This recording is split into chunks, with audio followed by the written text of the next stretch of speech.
Hey Alpha fam, welcome back to the episode of Alpha Commission. Today on Alpha Commission, of course, we're going to go over that dump of the Bitcoin chart. Guys, of course, in the last episode, we were looking to see if we could hold 50% of this fib retracement here, which would leave bulls in control at our higher levels. You can see this nice reactive area here around 100,000. 100,000 is that psychological level. We were looking to see if we could get some type of thrust off of that, just a mini double bottom there, and maybe a breakout of this falling wedge to slow our roll to the downside. However, of course, we did get that impulsive action. We did get that trend break to the downside here. And of course, now we're just looking, where can we find some type of slowing of our momentum now that we've broken into kind of a parabolic downturn. Previously, we had a parabolic upside. Now we have a parabolic downside. And of course, if we do take the extension from this low to the high, we have reached the 618. So as we are in the golden pocket, this would be an area that we would look for, buyers to start stepping up if they are looking for a simple discount. We even pushed into the 7.7 territory, which does suggest that they got a pretty decent sized discount. And if those are favorable terms for buyers to step in, then of course we would be looking for opportunities. We would be looking for this falling wedge to be recovered here. Typically, you'll hear me describe this as a fake out, shakeout before we get the breakout. And if we do recover these levels, and we do have a measured move up to 100K again, then we could see a breakout off of continued strength, which then pushed up maybe to 104 to 110, maybe even back up to 120. Those are all valid targets on this chart. And of course, it all is going to begin with basically flipping back above that 94, 95 area. Now, I am on the 6 hour here for our analysis. So let's go ahead and zoom in and get a little bit more detail on this. As you can see, we are putting in a little bit of a technical double bottom. Why do I call it a technical double bottom? Because on the 12 hour, we do have indications of a 12-hour bullish divergence, and that should, really emphasis on should, because it's all probabilities. We can't guarantee this, provide some type of oomph to the upside.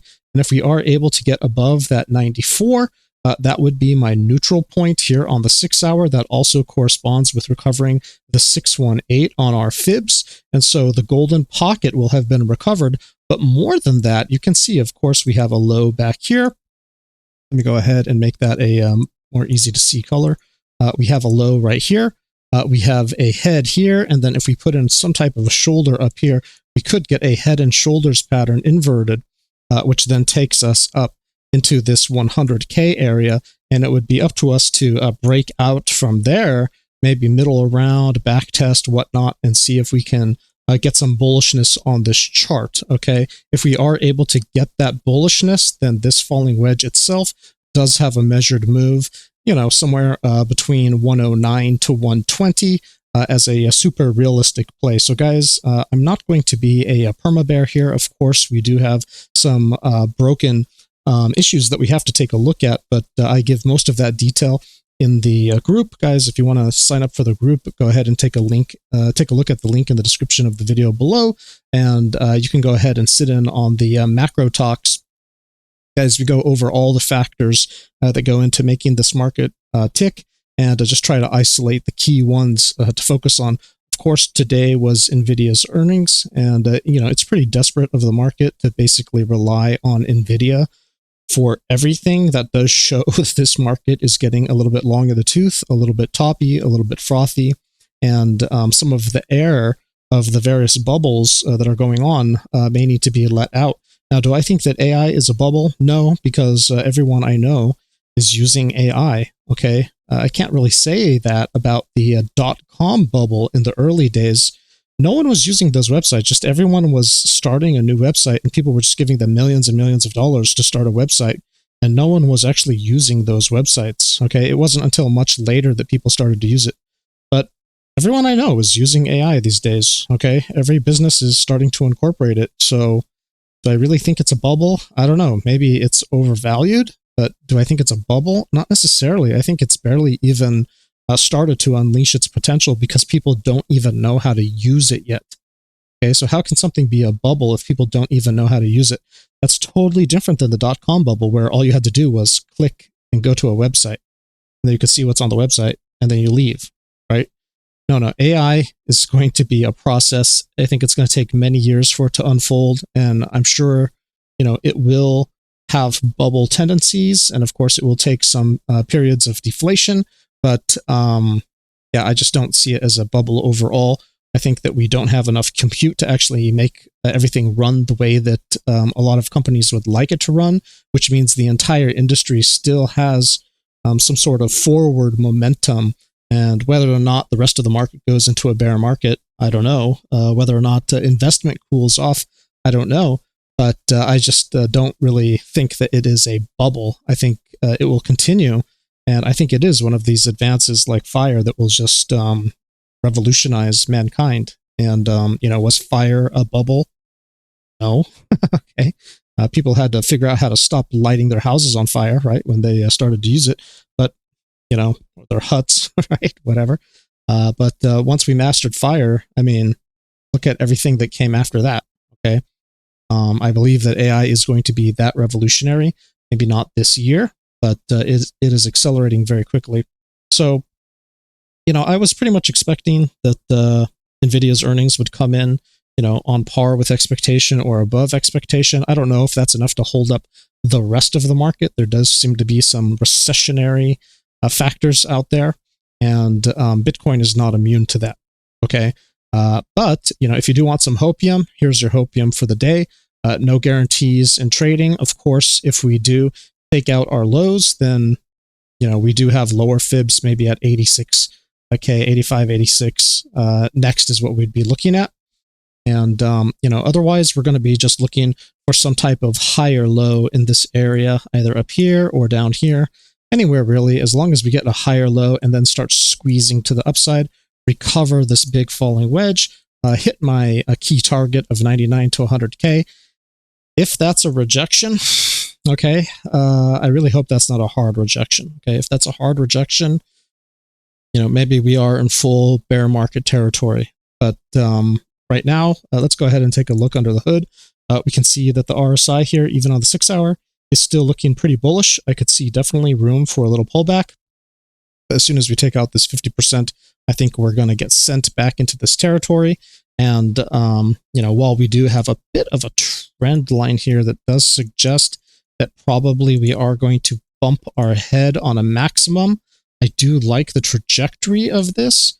And even if we do bump our head into some area here, if we get that pullback and our EMA continues to push up on the RSI, and we get that little squeeze and a breakout, then that could be the breakout over here. And of course, it'll have to reset, so we get some type of a pullback.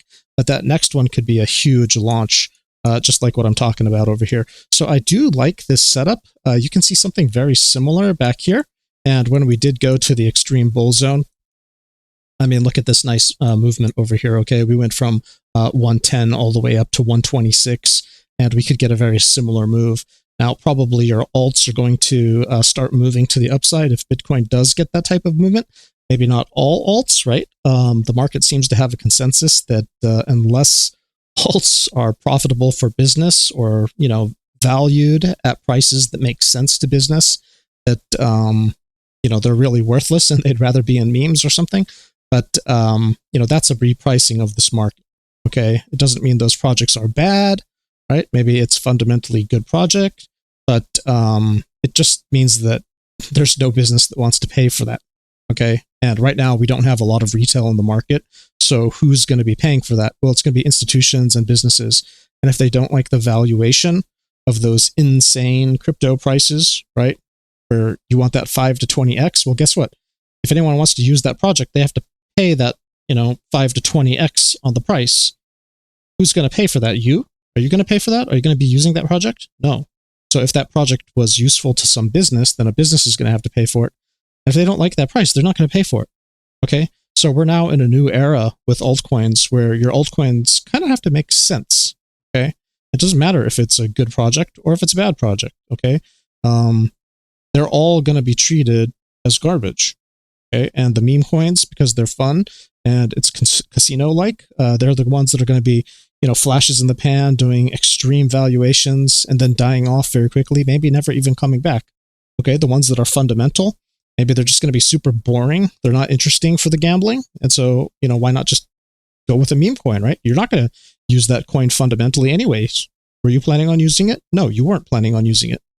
So who are you kidding with your fundamentals, right? Like, you just have to trade technically and then understand where the momentum is. If you can find charts with an uptrend, that's what you want to see. If something is in a long downtrend, of course, you can always take a chance on it towards those lows. But guys, there's a reason why it's in a downtrend, right?